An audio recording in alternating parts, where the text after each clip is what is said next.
After meeting with Coach Gundy, I'm confident that he listened to his student athletes. I believe he is genuine in his commitment to strengthening relationships with his players. I believe this to be a win for everyone. I'm looking forward to seeing the impact this will have on our team.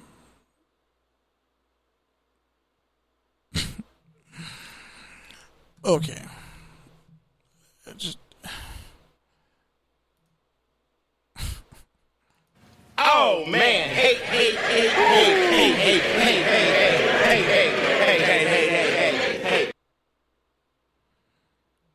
Yeah, I couldn't think of like a worse turnover. You're affiliated with racists. You're wearing a racist t-shirt. You have a history of saying racist shit to your players. But you're not racist. How do you get to determine if someone's not racist when the person who has a history of saying and doing racist stuff to black players, current and former, how does that work? I'm confused. I'm very confused. Anyway, so next up, Jimbo Fisher is hit with a show cause order for inappropriate contact with a high school player between January 2018 and February 2019. Texas A&M put him on probation, but they're not banned from the postseason. It's a turnover, man. He probably should have got punished, but I guess this is convenient for him because he signed a fat contract, like a 10-year contract with Texas. Actually, it might be a touchdown for him, but you know, what's it really gonna do? What is it really hurting right now? No football going on, and even if they manage to have a season, he's not banned from the postseason. So, what is he learning? That whole situation is just whatever. Reports are saying the NFL is going to skip the supplemental draft. At this rate, kind of a foregone conclusion. It's a turnover already because, I mean, a lot of people were going to be screwed. Like, there's no NFL. They're trying to put it together. Cats are in limbo. The transfer pools all over the place. I don't really know how you can even do that. So, I guess I'm just gonna call the whole situation a turnover. Nike removes all the Redskins merchandise from the NFL store after the part owner demands to change the team name. It's a touchdown. A lot of investors are deciding to essentially stay away.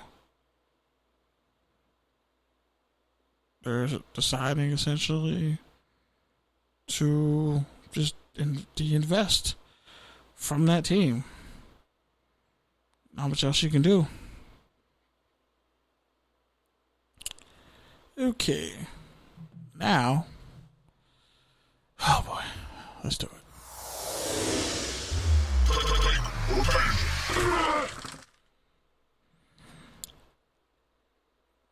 So, and this kind of follows up on the one I just did. Amid pressure from investors, FedEx asked Washington NFL franchise to change its nickname.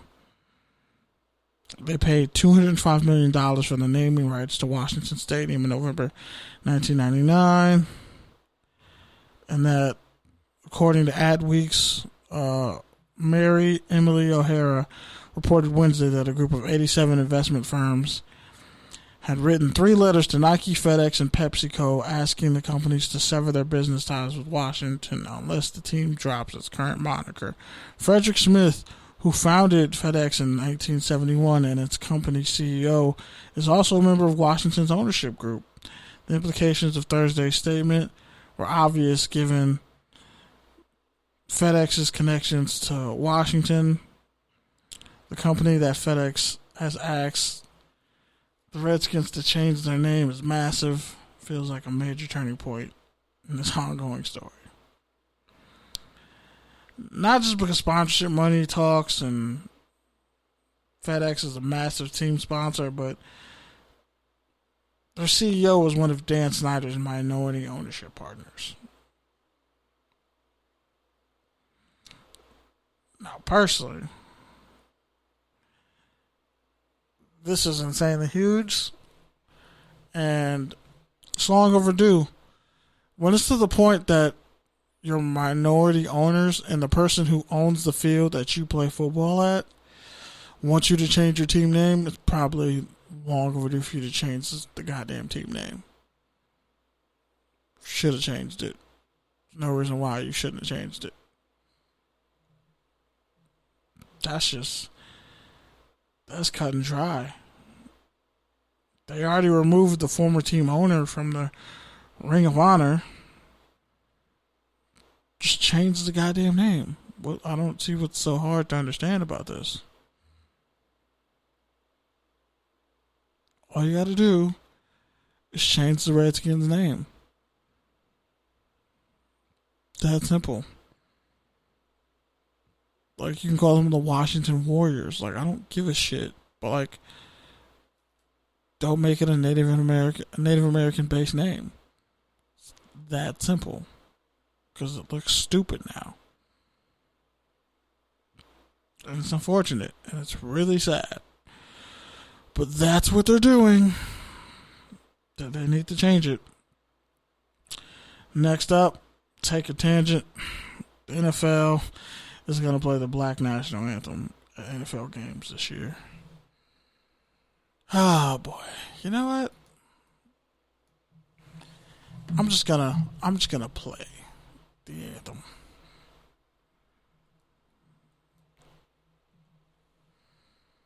Oh my goodness.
I don't know shit else.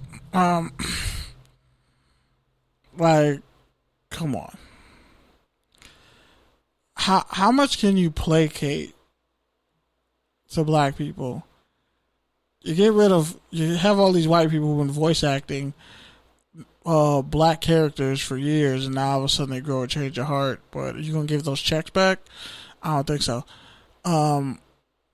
You have them do this, and you're telling me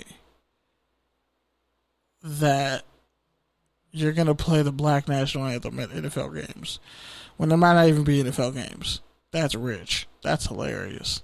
I can't wait to see that. I can't wait to see black people, if they shouldn't even be at those games, but if they're actually at games and then they play the Black National Anthem and the regular National Anthem, I can't wait to see all the white people just get stark raving mad as they are playing the Black National Anthem. All the white people who are going to boo. It's going to be really interesting and really telling. And feels like kind of a cornball move. Just saying. But hey. It is what it is what it is.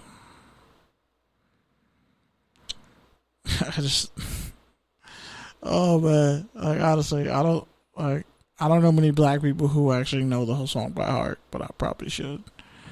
But there's some people who do. And it's just, wow. I don't know how that shit's going to work. But hey, it is what it is. Oh yeah. And Here's something that I'm pretty sure is going to piss Pete off, wherever he is. So QB's getting more guaranteed money than Cam Newton. $550,000. Wow. Joshua Dobbs, Matt Barkley, Jarrett Stidham, CJ Beathard, Jacob Eason, Matt Schaub, Ryan Finley, Will Greer, Blaine Gabbert, Brett Huntley, Mason Rudolph, AJ McCarron, Robert Griffin III, Andy Dalton, Chase Daniels. Those are all the people individually making more money than Cam Newton. More guaranteed money than Cam. Chase Daniels is making like $15 million or some shit. It's an insane number. And it just speaks to, oh man, you can be an absolute utter failure as a quarterback in the NFL if you're white and get paid boatloads of money. But if you're black, you are scrutinized every step of the way for everything that you aren't. Chase Daniels will probably get a head coaching job 10 years from now. Wouldn't even be surprised if he became an NFL head coach 10 years from now. Wasn't really that great at Missouri. Was never much of anything as an NFL prospect. Yet, he's getting this much money. It doesn't even make sense. Whatever. I'm so over it. It's really sad and pathetic. All right, on to the next one. NFL is going to cut week 1 and week 4 of the NFL preseason. Go back to all the undrafted free agents. It amazes me, man. It truly amazes me how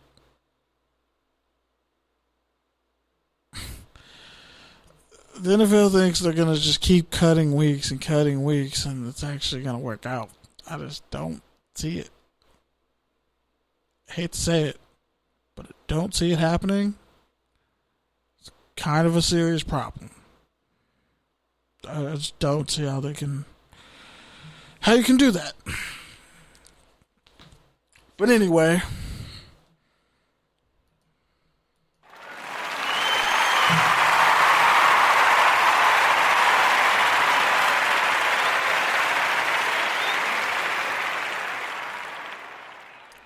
a round of applause to everyone who hung in here with me tonight. You can't hear, but outside the studio, some weird shit's happening. I don't know. Kind of like one of those things where, like, do I go outside and check on it? Or do I just stay put? Who knows? We'll find out. But one last thing on the docket. So touchdowns and tangents will officially be on every Monday, starting this Monday, every Monday and Thursday night, 8 p.m. That's the surprise. We're going to be on twice a week. 1 hour, 8 to 9 on Monday, 1 hour on Thursday, 8 to 9. Excited about the format change. Excited about how we're gonna introduce things. And you get us twice a week. But most importantly, you get us in, digestible bites. So you got to stay in touch with us on Monday and Thursday. Because something's always going to be going on. Honestly, for my rant, I've never really been feeling like July 4th like that. I mean, I'll take it as if I'm off work. I'll take it as a day off. Spend time with family. That's the best part. Like, black people have never really cared about July 4th like that. It's just a day off to barbecue and chill with our family. Let's just